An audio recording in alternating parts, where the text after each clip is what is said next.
Hello, welcome to my 4th devlog video.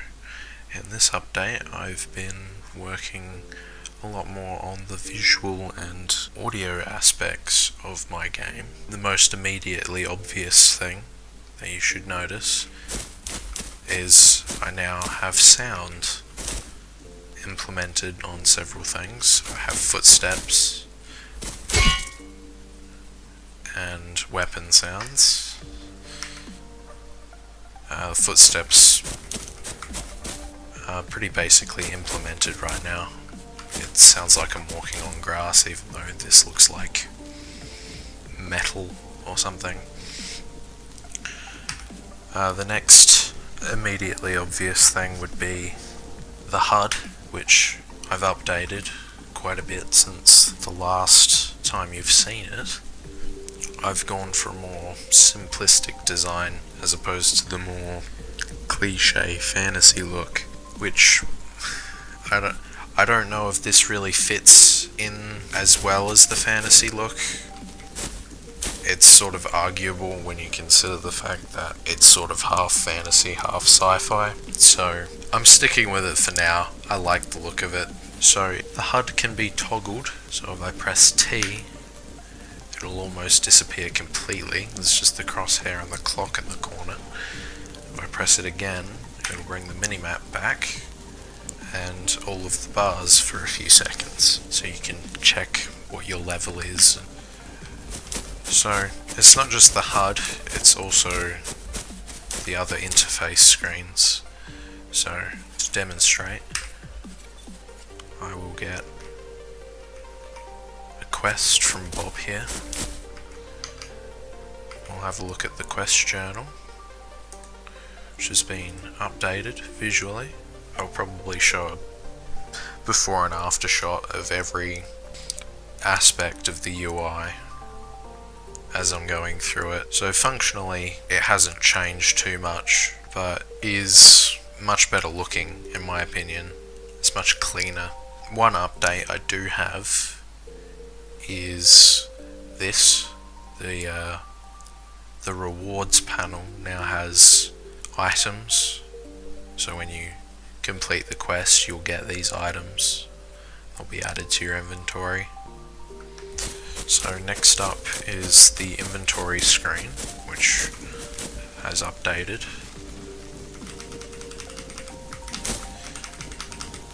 I'll just fill up my inventory with stuff.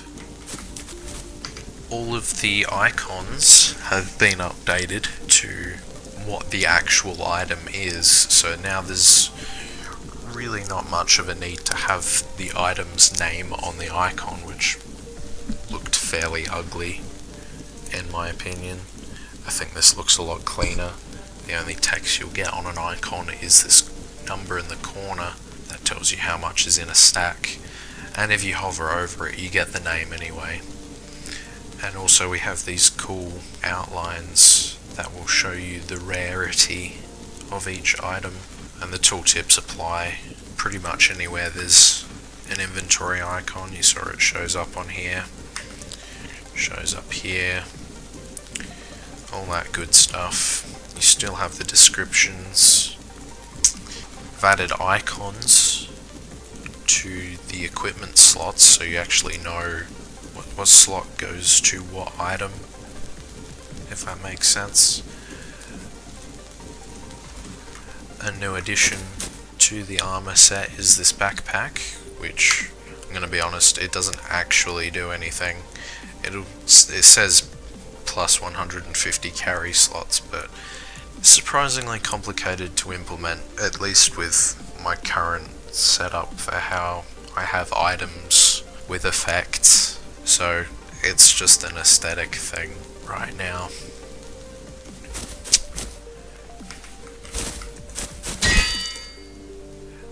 There's been visual updates to some of the models, so I have a much nicer looking chest now,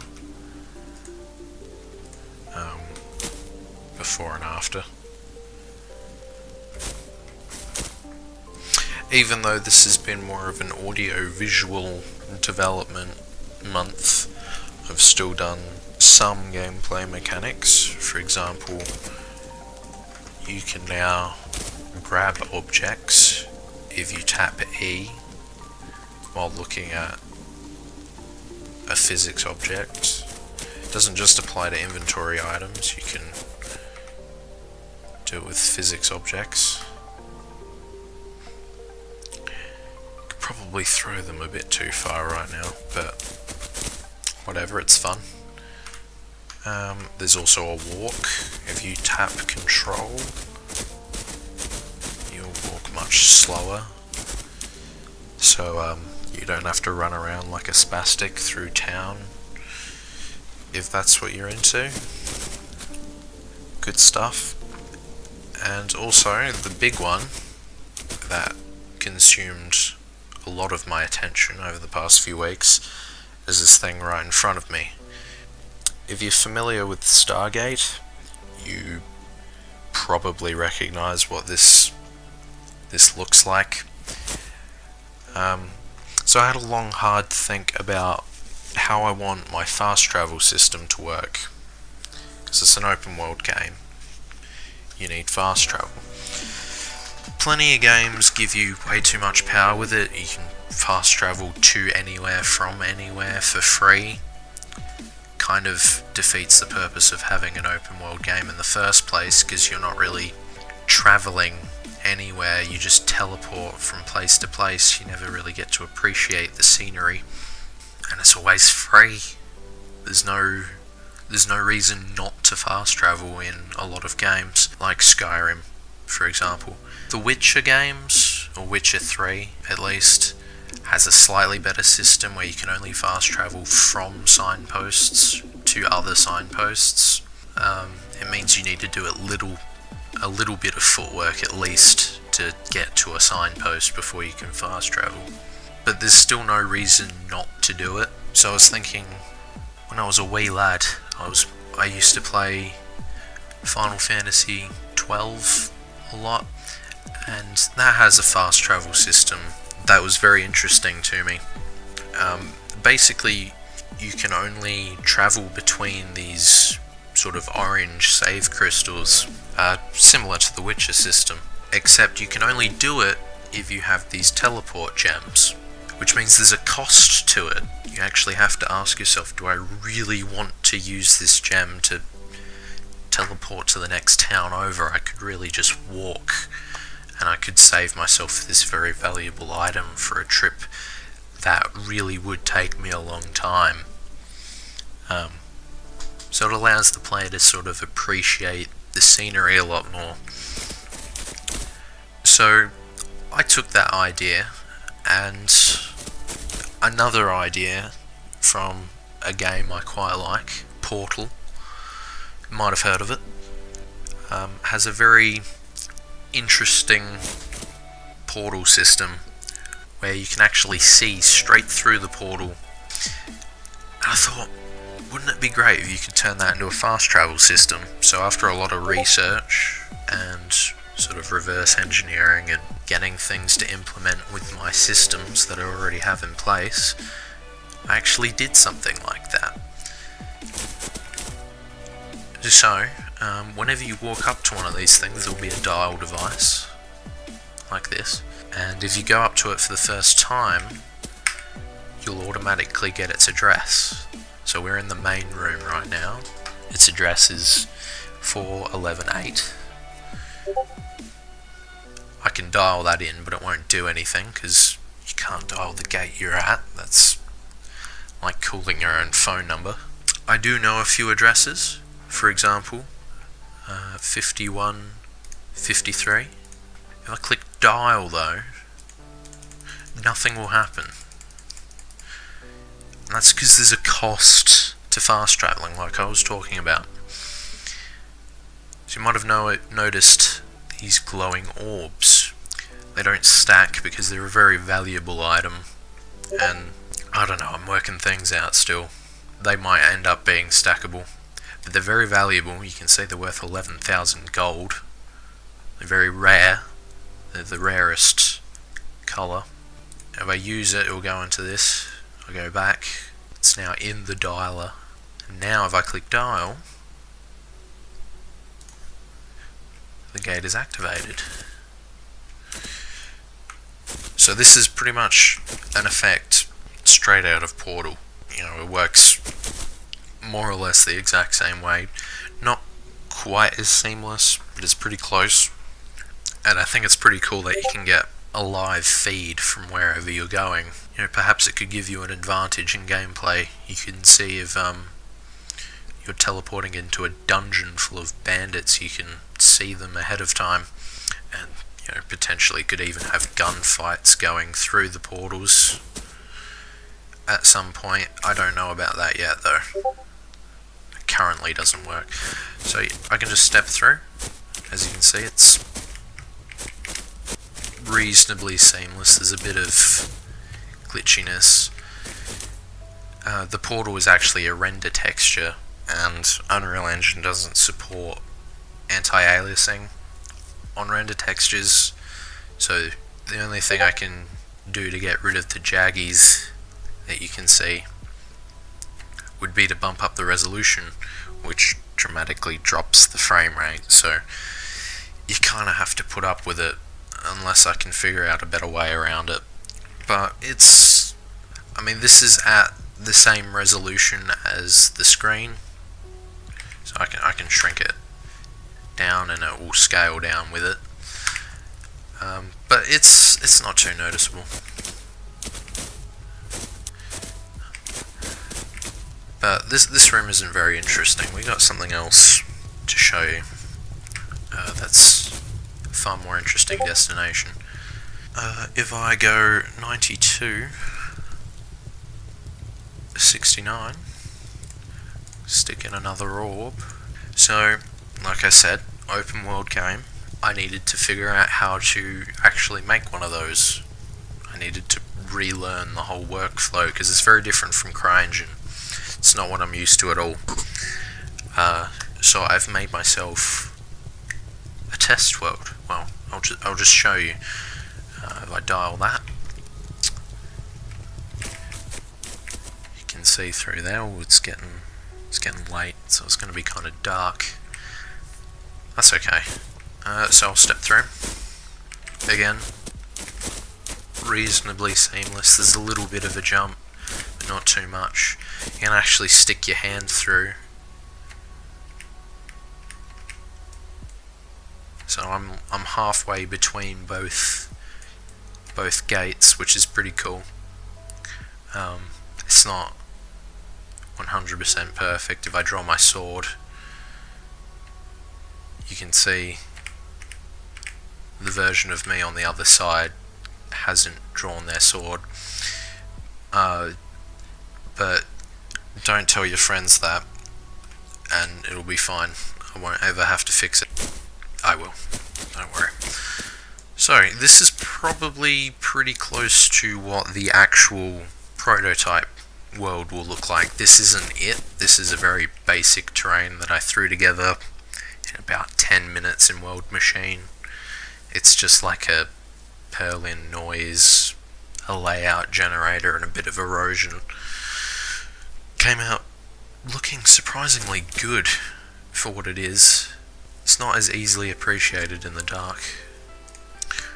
Okay, through the power of video editing magic, it's now daytime, so you can sort of see the terrain a little better.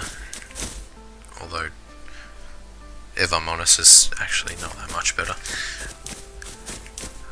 So all this terrain texturing stuff is actually sort of procedurally done. Like, I don't paint it by hand, I just apply the material, and it figures out where like the cliff material and the grass material and the beach all need to go based on altitude and slope, and then it will place things like grass and flowers depending on what material is there.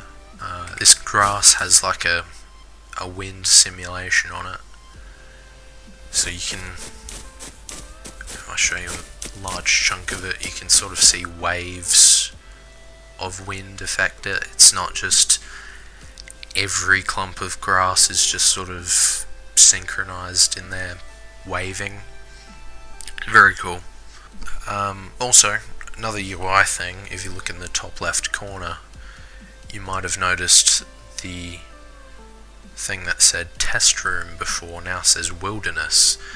It's because that's the region I'm in, and as you move between regions it'll change, and there'll be a region, regions will be probably every town you ever walk into, or a dungeon, and anywhere that isn't important will probably just be called wilderness. So earlier I received a quest from generic old Bob. He wants me to kill basically every living thing in this world. He's not a pleasant man, Bob. Full of hate, but it doesn't matter, he's paying me. So over here we can see a new addition to the character models that I have. Crabs. I didn't make these are courtesy of a friend from Discord called Pixel Ultimate. He made these crabs, and he told me I have to thank him, so I'm doing that now. Also, I'm killing his crabs.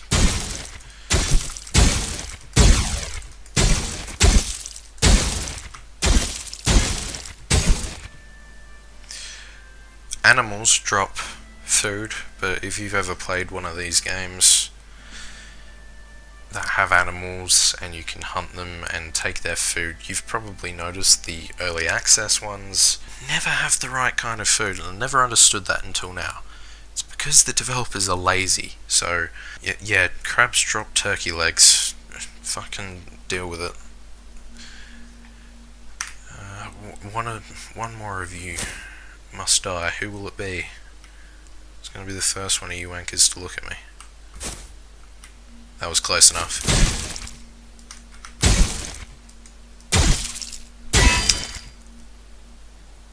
Still got bugs. Blood looks a little too much like paint. It just looks a bit weird. I gotta darken it to look better. Do crabs even bleed red blood? I don't know. They probably do. But yeah, whatever. Let's get some turkey. These three will tell the tale of what happened here today. And I will be feared by all mud crabs from now on. It'll be good, I guess. Now if you're looking at my objectives, you can see it says kill wolves. It's a bit of a glitch in the quest system. It's not a grammatically correct system of setting up plurals. The system is set up to look if I'm killing more than one of the objective, and if it's more than one it will just put an S on it, but the English language doesn't always work that way. So it works fine for crabs and bandits, but it just doesn't for wolves. Don't know what I'm going to do about that really. Probably just acknowledge it in my dev blogs and then do nothing about it for a very long time because I'm lazy. But enough about that. We've got wolves.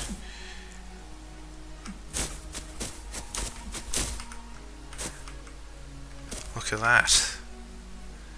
They have really black eyes for some reason.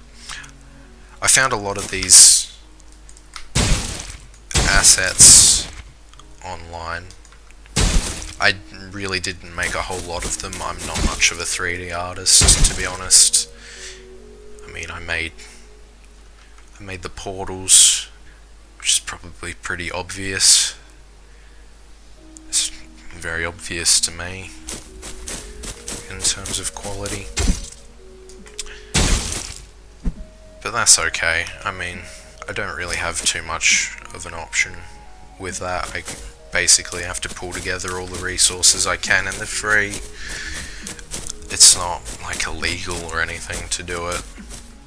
It used to be a thing I used to do when I was like 17 and I really wanted to make a game. It was going to be the best game ever, and had a bad habit of ripping assets from Crisis games to make my cringy zombie survival games.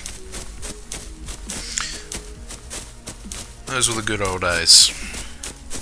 But yeah, most of them are free assets, like the grass and like the material functions that set up the terrain texture, the trees, pretty much all the vegetation actually. They were free assets. I'll probably link them in the description. I'm sure somebody will be interested in using these resources. They're very useful, not gonna lie. Some of them I did buy though. Jump up on this rock if I can. That's not gonna happen, okay. So I've got like this ocean shader here. It's set up very basically right now because it's meant to be a lake, but it can have waves spawning around islands and things, and it can be made to look a lot less calm than this. Oh, look at that. Jizz has been written in the Discord, fantastic. He's going to see himself in this video, that's going to be great. And there's a river shader over there, you can just see it. That's very cool. It actually flows around the objects that are in the river.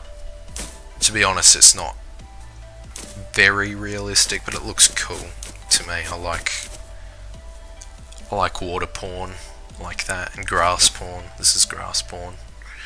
Look at it. Look at it, it's great. Yeah. Alright, moving on.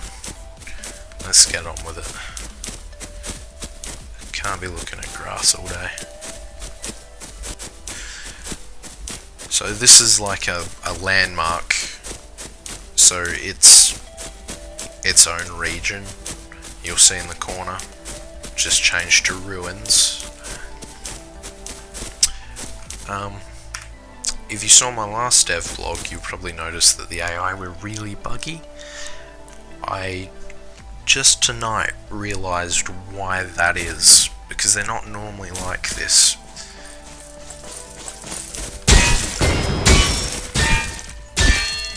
Blimey, he had an explosive sword, that's...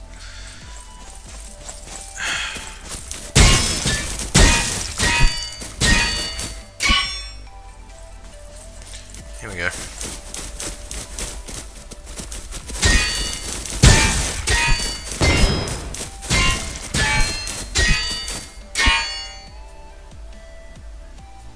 So yeah, they definitely killed me like 3 times, but there's still no real death situation for the player. That's okay. I'll get there. It's all work in progress. But yeah, the reason why these guys are buggy, but they don't roam around their sandbox like they're supposed to, is because they're presets. Like usually I just drag in an AI and I set it, so you're a crab, or you're a wolf, you're a bandit, and this is your home, you roam around here. And it normally works, but for quests I need these presets because I need to mention, you know, what kind of class am I killing for the hunt quests. And when I use those, they bug out for some reason, so I know the source of the problem now.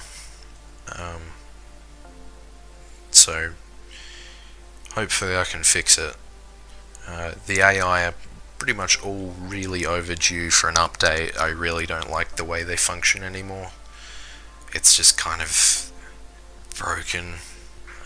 It was just my first attempt, so they're due for another pass. I don't know if I'll do that in the next month. I'm planning to do a lot in the next month. I said I was going to do a character model for this month.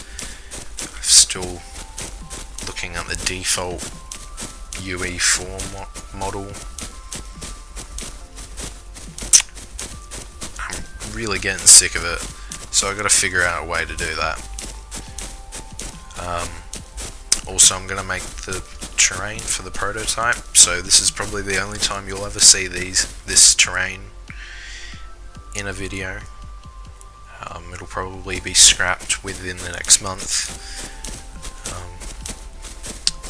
So I've got to go back to World Machine, redo the terrain, import that. I'm going to make villages, so houses and shops and things like that. Things to put in the houses: beds, shelves, tables, chairs. That'll be fun. So the next update might actually end up looking quite a bit like the RPG prototype I had in CryEngine all those many months ago. Although it won't be a replica of Riverwood like it was before. Here's a closer look at the river shader if you're interested. So yeah, it sort of stops at objects and flows around it. It's probably a bit rough though. It's a bit crazy, but I like it, it's good. Looks cool. Now I just need to dial this portal again and turn in my quest.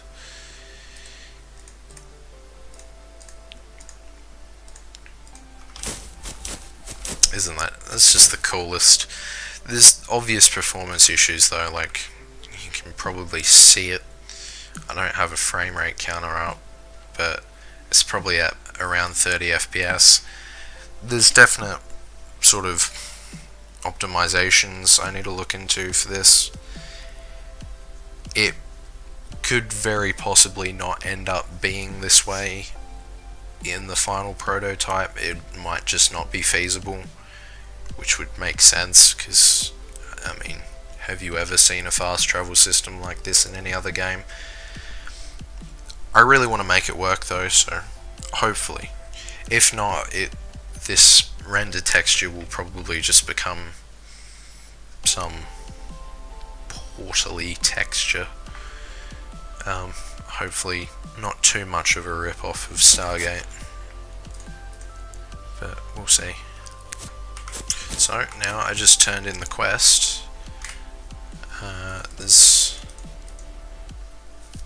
See, I don't think this was really working very well in the last video. This works much better now. So now that I've completed it, it's moved into the completed quests. And if I look, I should have another set of arm guards, a crystal sword, and a bit of red wine in my inventory. And they should be the last 3 items in there. And what do you know? It works. That doesn't happen every day. Yeah, that's probably about it for this month. It's coming along quite nicely, I reckon. So if you want to keep up to date with my updates, feel free to subscribe. I put out these videos every month, more or less. I will leave you with some interesting footage from testing those portals. It was rather interesting, and I thought I just had to record it and use it for something. So it's now going to be the outro, so enjoy.